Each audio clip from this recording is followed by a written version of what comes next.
Hey everybody, Kelsey Komorowski here, founder of Como Consulting and the Framework for Academic Management. Ever since we launched open enrollment to our framework a few weeks ago in light of the school closures, I've been getting a lot of questions about what the framework is, how it helps. I've gotten a lot of suspicion from teachers. Parents are wondering, isn't this just an extra curriculum? So I wanted to come on here and for this video at least, just differentiate quickly but clearly between what the curriculum is for, okay, and how your kids engage with curriculum versus what a framework is for and how it's different, okay? They are not the same thing. The framework facilitates learning and understanding of curricular content. And I just want to make sure that the difference here is very clear and that parents especially understand, because having a framework makes a massive difference for your kids' ability to learn and achieve to their potential, as well as for the quality of household dynamics towards school. So curriculum, I think most of you are familiar with this. Traditional education systems, we've got curriculum for different subjects, right? So we've got math curriculum, we have an English curriculum, second language, whether that's French or Spanish, whatever. The sciences, so biology, physics, chemistry, you name it, history, you get the drift, right? Curriculum is very much developed and delivered within subject-specific domains, okay? So for a grade 8 math curriculum, the purpose of that, really at its core, is to prepare that grade 8 to be able to succeed in the grade 9 math curriculum. And that is so on and so forth for each different subject, okay? Now, what a framework does, on the other hand, the framework is not delivering content. Okay, it is not telling students or trying to teach them about history or science or French or English or math or any subject that they are having to do. It is a structure that shows them how to work through information in all of their subjects. Okay, so, and this is really the key thing that if there's one thing to take away from this video, it's this. Students who are struggling in subjects, okay? So they think that they're struggling with English, they're not good at English or writing, or they're struggling with French, they're just not good at languages, or they're sciences, they just don't have a science brain, or history or math. They equate struggles for the most part with what they are, with the subject that they are struggling in. And what we have found is that it is not about the subject matter. It is about broader and much more significant gaps in skills required to process and understand subject matter in general, okay? So to process and understand information. You guys, this is what learning ultimately boils down to. Your kids can have the absolute best teachers. And in fact, we've worked very closely with a lot of teachers over the years. I love teachers. And I worship the ones who are so good at what they do. But the reality of it is that you can have the best teacher in the world. If your child is not able to process and understand the content that teacher is delivering, they will not be learning or achieving to their potential, okay? So to have them working through and really just completing work in different subject buckets without a unifying framework within which they can learn how to process and understand information in all of those subjects, it is such a huge burden, and it makes it unnecessarily challenging for the student. Now, there are a lot of ways in which having a framework for academic management, so having a structure within which to work through all of their curricular content, this reduces student stress and struggle in a lot of different ways. I'm going to right now highlight just 3 key problems that it helps solve. Okay, first and foremost is the levels of self-efficacy for the student. So without the jargon of self-efficacy, this refers to students' belief about their own abilities. Okay, so their confidence that they can actually learn and do well. So a lot of students, they think, again, because of the subject-specific paradigm in which we operate, that they're bad at history or science or languages. They're not good at writing. They don't have a math brain. And they very much tether their beliefs about their own abilities to the subjects that they are learning and to how they are doing in those subjects, right? They correlate their intelligence in a subject with the grade that they earn in that subject, which has a whole host of detrimental implications.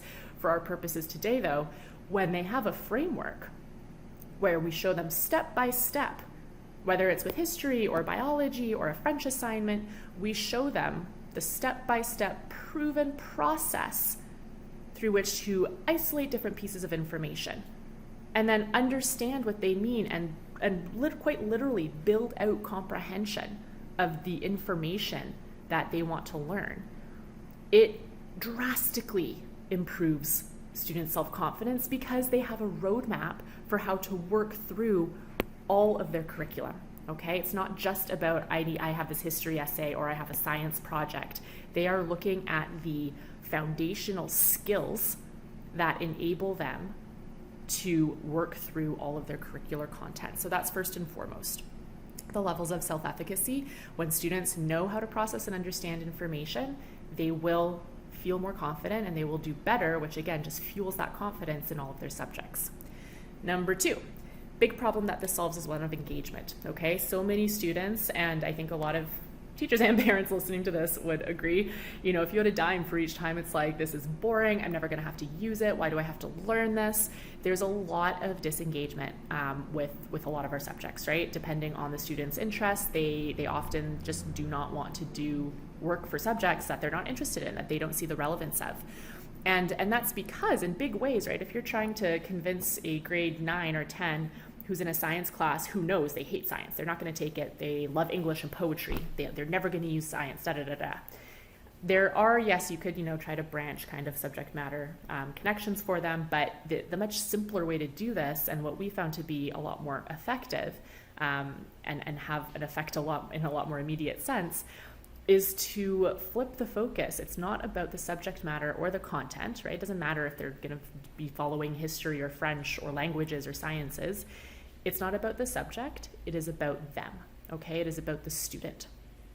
And it's about the skills and the mindsets and the attributes that they bring to bear to all of their subjects. So it doesn't matter if they know that they're not going to do sciences. Every science assignment, is just an opportunity for them to turn inwards and focus on the skills that they're bringing to bear, because those same skills that will enable them to succeed in science are the same skills that are going to drive greater performance in English or in whatever their chosen path is. This enables them to build out an understanding that it's not about an external, engagement with something that they don't care about. It is an internal investment into their own skill set to build out what they need to succeed in life, regardless of what they end up doing, right? And we focus on the core 5 skills. We focus on critical thinking, communication, time management, executive functioning, metacognition. And when students can use any given science assignment or history or French or math or whatever to explicitly build out that skill set, even if they decide, I want to go have a career in theater, guess what? It's the same core skills that will drive them to perform to their potential, regardless of what career choice they end up having. So that's number 2, is the engagement piece. It really helps make a difference when it's not about them having to do something external. It's about them using that externality to connect with and invest in themselves. And then number 3, and this is a big one, when we initially started out, we did not see this happening, but we were pleasantly surprised when a family has a framework for academic management. It puts all parties, so parents and students, on the same page with what needs to be done. So a lot of things we hear from parents is, I don't know how to help them. Like, I've tried to get them with a system, but they think I'm nagging. They'll say that it's done. They'll swear that they'll get better, right? There's so many different types of family dynamics that go on. And regardless of what of the dynamics in your household, we found that having a framework improves them. So a lot of things that we hear, for example, are it's a third party. So it's not me nagging my kid about having to do school. It's us together using the framework to set them up for success. So it's not the parent against the child. It's now this framework in which they can, and the student can take ownership over setting themselves up. And the parent can help and supplement as needed, but they're not the main voice, okay, directing their child what to do. Another one is that the framework, because it provides a clear roadmap, that there's no guesswork. So there's a lot less stress.